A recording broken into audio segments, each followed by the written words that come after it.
All right, everyone, welcome back to Psych Word Radio Show. And we have on the phone right now indie rap icon Sage Francis. Sage, how you doing today? I'm doing good, Robert. Sage, from Providence, Rhode Island, you have a huge following here in New Haven, Connecticut, and we have musicians on every week, and a common question I've been asked from a lot of teens and young adults are, when can you get Sage Francis on the show? So it's a pleasure to be able to get you on.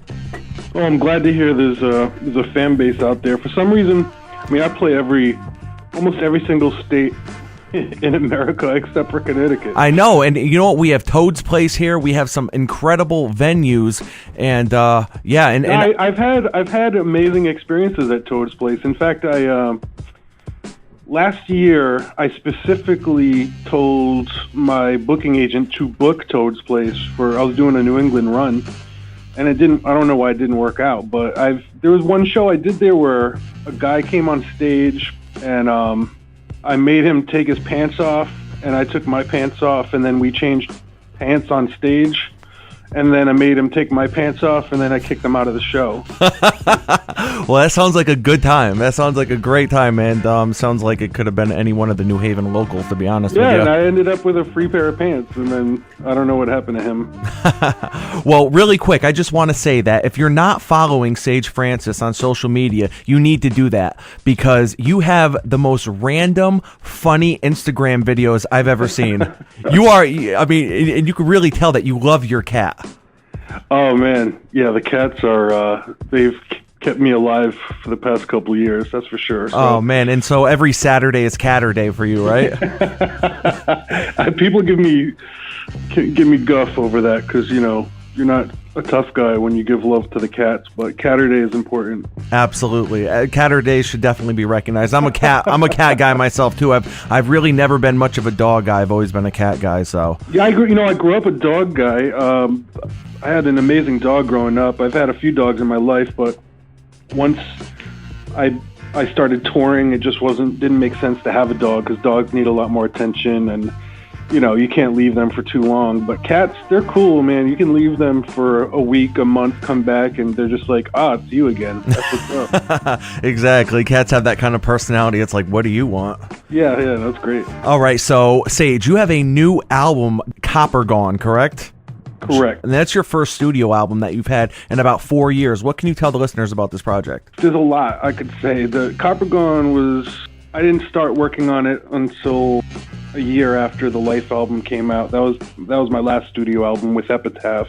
I spent a lot of time in the home during the past 4 years and dealing with my own stuff here in the house, which I'm at the house right now, actually, with the cats.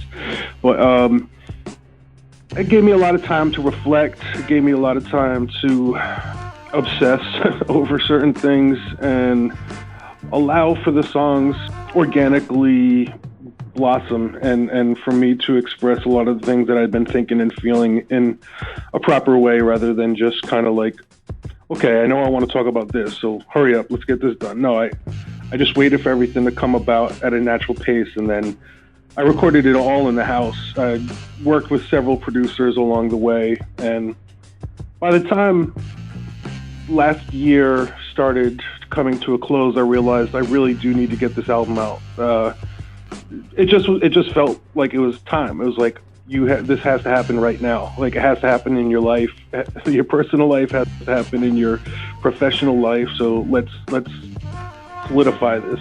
And ever since then, it's just been nonstop Copper Gone for me. It's just the audio, the lyrics, the mixing, the video stuff, the artwork, just everything, all day and night, Copper Gone. And I'm like, okay, after 4 years, I need to get the fan base back on track with me to know what's going on. And now here we are, about to hit the road for 6 weeks in the US, and then I'll be in Europe for a couple months, and then Australia, and South Africa. That's all this stuff is we just keep booking shows. We have over 60 shows booked already. So that is great.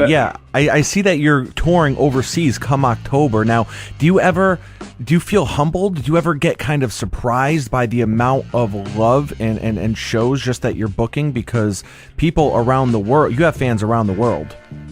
Yeah, it used to actually take me aback. I was, especially when I first hit these countries in the early 2000s and I realized they knew the words. You know, like when I realized they weren't just coming to a hip hop show, they actually knew who I was and they were fans of the music. So that happened already. Like that, me being surprised by that is kind of an old, an old bag. But now I definitely appreciate it. I don't take it for granted. I'm very, very lucky that I can think of any place I want to go to usually and say, I want to go there. Oh, I could just do a show. You know, like that is pretty amazing.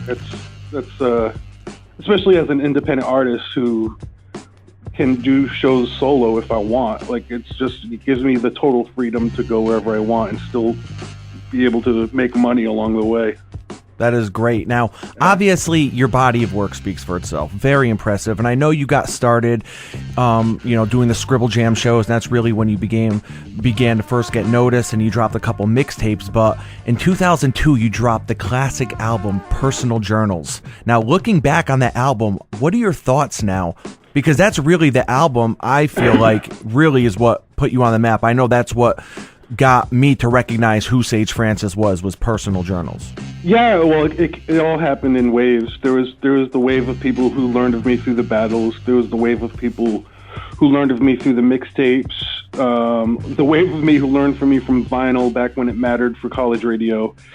But Personal Journals on an international scale, I think, is when I just became, my status raised at that point. And then, of course, there were people who knew about me until I was with Epitaph Records, which was a much bigger record label. Yep. And along the way, but Personal Journals was my first solo studio release that was very, very important. And during the time, it's still important to me now, and to everyone who I think has come across it and kind of absorbed it. You know, like it's one of those albums you take the whole thing in and like, yeah, that's an experience. I try to do that with all my records, but Personal Journals was the first time. So, the first cut is the deepest kind of thing. Yes, absolutely. And each album you've released, and even mixtapes, really has its own feel. And you put so much of your life, it feels like, inside of these songs and these albums that you put out, that they each have its own different feel. You really get an idea of what you're going through in your life. Yeah, this Copper Gone record is definitely on that.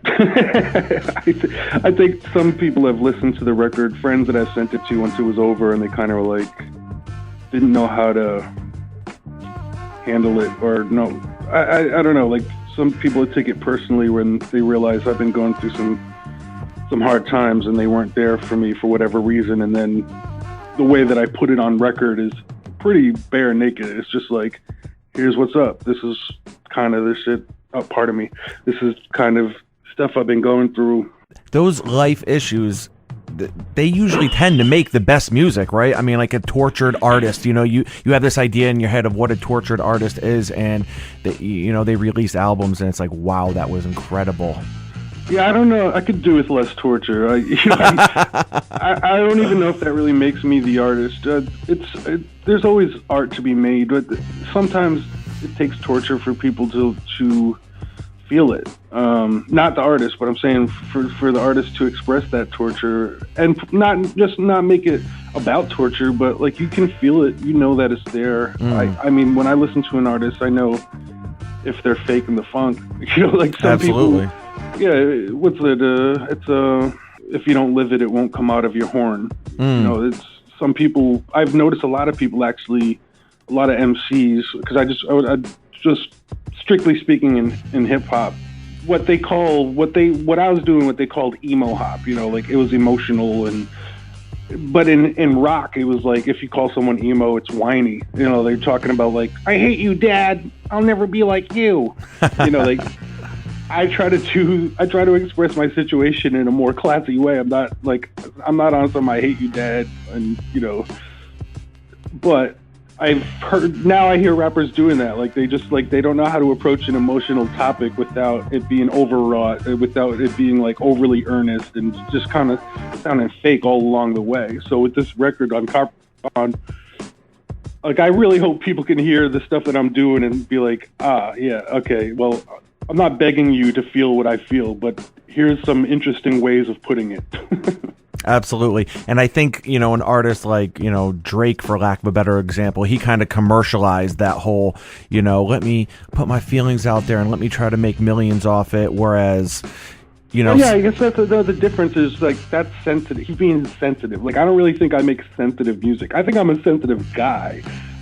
Sort of sometimes, when it's appropriate, but like he has a soft sound, he has a soft approach, and his whole thing is, that's some whole other world. But yeah, there's that sensitive rap stuff. Sometimes I think you could categorize songs of mine in like a sensitive category. Like, I guess the best example would be The Best of Times, because it has that soft approach to the song, but then it builds and builds, and I'm giving basically life advice, whatever, future non-existent children. I don't know. But now, let me ask you something. Now, looking back over your big body of work, do you have, because between the albums and between your Sick Of mixtapes, do you have a certain album or mixtape that just kind of stands out over the years? It's like, wow, that's kind of like my baby right there. That's the one that I just hit a groove, and that just came out incredible. Yeah, well, I'm so wrapped up in every album I make that I always feel that way, and then it takes me a long time to go back to it and look at it from a fresher perspective. A Healthy Distrust is one of those records, because I love all the records, but A Healthy Distrust, I feel like, was probably one of my best made albums for all the different stuff that was on it, just the variation in sounds, because I'm big into versatility, and I love when artists show their versatility on a project rather than over the course of their career. But if they can make one project display all different types of styles and it still all feels legit, like it's like nothing was, it's not like they were filling in like Scantron, like now I have to fill in the D, now I have to fill in the A. It was like, no, it came together just right, because all of this stuff was crazy but not too chaotic. It all kind of has order. That's that album for me. I just went back to it yesterday because I had to put together for some reason the vinyl plant lost the lacquers, and I had to like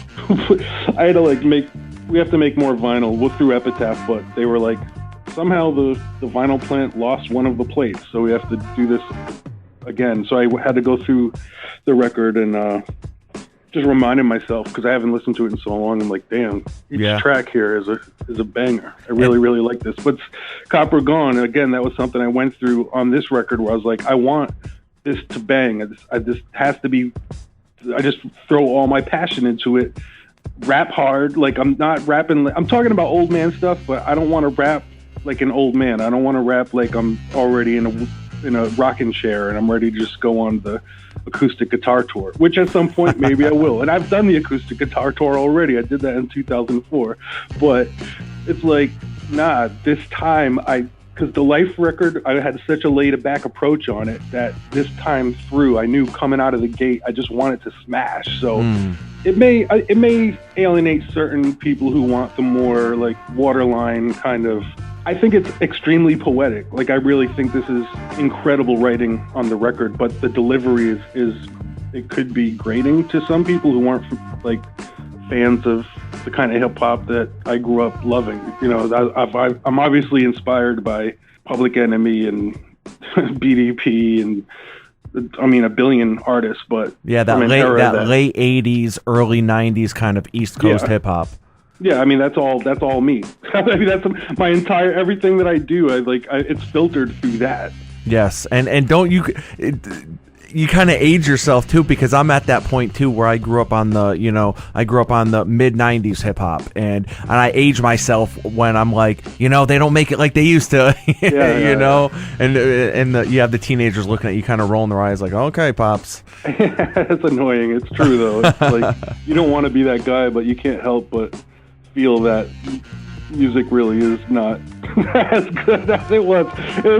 And we'll feel that same way maybe in 20 years about now. I doubt it though. Like there's some music out right now. I was like, I just am convinced it can't get any worse. Like there has to be a turning point where everyone's like, all right, okay, we've reached the total bottom now. Now we're like gonna turn things around. Yeah, that was an interesting thing when Eminem blew up. Actually, when Eminem became popular as a rapper, then you noticed there was an upward trend in commercial hip hop where people were paying more attention to rhymes and rhyme schemes, and he just kind of broke the barrier because we were all doing it in the underground. Oh, absolutely. The mainstream artists weren't really pushing any limits, and he came out there, kind of gave them the whole new template, and then you saw a lot of the commercial MCs or commercial rappers just kind of up their game more, which was interesting. And that's, I think, has phased out. All of a sudden, we're back into the most boring, simplistic style rap is what everyone is trying to do best. Like, I'm the best boring rapper. That's what everyone's shooting for that. When I listen to the radio, I'm just like, are you kidding me? Like, this is for real right now. This is what people think is the top tier. It's all garbage. Like, it's total crap. It's not even hip hop. I'm saying this. People look at me and say, I'm not hip hop. I get it. I know what they're saying. I understand. Like, I break a lot of rules. I don't look the part. I don't represent the street. That's not me. That's not my purpose in hip hop. But what I hear, like, the lack of skill is astonishing. Yeah, I would agree 100%, and it's all about who's got the best beat, and that's why they're paying $100,000 for a beat from some producer. Beats too, it's just like they're all making the same beat. The beats aren't even.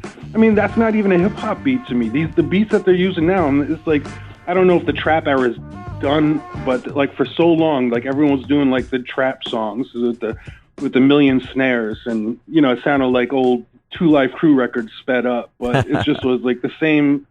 Because no one can sample anymore, so we're all like, they're all just kind of using the same electronic sounds and exact same rhythms. It's club music. I mean, totally, it's all club music. They just make music for the club. I don't go to the club. I don't care about the club. I don't care about people who go to clubs. That's not me. That's not my life. And I wish it wasn't like what everyone thought hip hop was. Yeah, no, I agree 100%. I think probably a lot of the listeners do too. Now, do you have any guilty pleasures when it comes to the mainstream hip hop? Like, are you listening, like, that one or two artist that's like, oh God, I hope no one finds out I'm listening to him, like a Young Jeezy or a Riff Raff or something like that? Do you have any guilty pleasures? Not as far as hip hop is concerned. But I do have like guilty mainstream pleasures. I can get down. I find myself getting into arguments with people. I mean, the biggest song of last year was that Lorde song, "We Can Be Royal." That song. Yep. Well, every time that came on, I'm like, I can dig this. I mean, it's catchy. Like, I knew, like, first time I heard it, I was like, I know all the words already. This is yes. It's catchy. I was like, that would annoy people who I was around. Like B. Dolan, we'd have like arguments about the song, and I'm like, I don't care. But you almost, when you hear a song like that you like initially, you almost hope it doesn't catch on, because as soon as it does, you're going to be sick of it in a month. Yeah, but I'm obsessive compulsive. I can listen to a song a million times. It won't bug me if I like it. So that song could just play on loop and I'll be all right. So it's been 4 years between your last album. When you come back, you do all those shows, you've performed all over the world already. When you come back and you play in Rhode Island, because I know you have a show scheduled the 4th of July in Providence, what's that like performing in your hometown? It used to be really amazing. I am curious how it's going to happen this time. I haven't seen much of a local support base in a few years. Really? That's kind of disheartening to hear. Yeah, well, yeah, it's true. I feel the same way. We've tried to build, in the last few years, we've tried to build a bigger scene. We've done more stuff locally, but it's like, it wasn't like early when I started, because I was in college. You know, we had the college crowds, people were young and vibrant, and now, like, the original fan base we had that used to while out at shows, they're married, they got jobs, you know, they got kids. So it's like we have to win over a whole new fan base in our own hometown. And quite frankly, I still depend highly on people who, well, I guess they have to be familiar with the history of hip hop, but also with my career, but to understand what's special about what we do. And Providence is a college town, so it's a bunch of new people every other year. Being that I think we're going to kick up so much excitement during the tour and showing how things are going down, that by the time we get to Rhode Island, I really hope that people are like, we got to see this last show. Yeah, and the setup is special. That's the beauty of social media too, is that they'll be able to follow you as you're touring throughout the U.S. and then boom, the last show in the U.S., Providence. Yeah, I would love for Rhode Island to just like be that like warm homecoming awesome show that I see a lot of other artists get in Minneapolis and California, and like I want to have that again in Rhode Island. So we'll definitely push for it. But I'll tell you what, after all these years of disappointments, I don't ever have expectations. Sage Francis, Strange Famous Records. Well, it should be in your stores, but if it's not, you can get it on iTunes and Amazon, and obviously directly through us. We have the web store is strangefamousrecords.com. We have signed items and all that. You'll see all the options there. But other than that, hopefully, if you still have independent record stores around town, they'll be ordering it through our distributor. That's great. So everyone, definitely check it out. Sage Francis, indie music icon. The name of the album's Copper Gone. So go and get that, guys. Thanks. Pick them up. Thank you, Robert.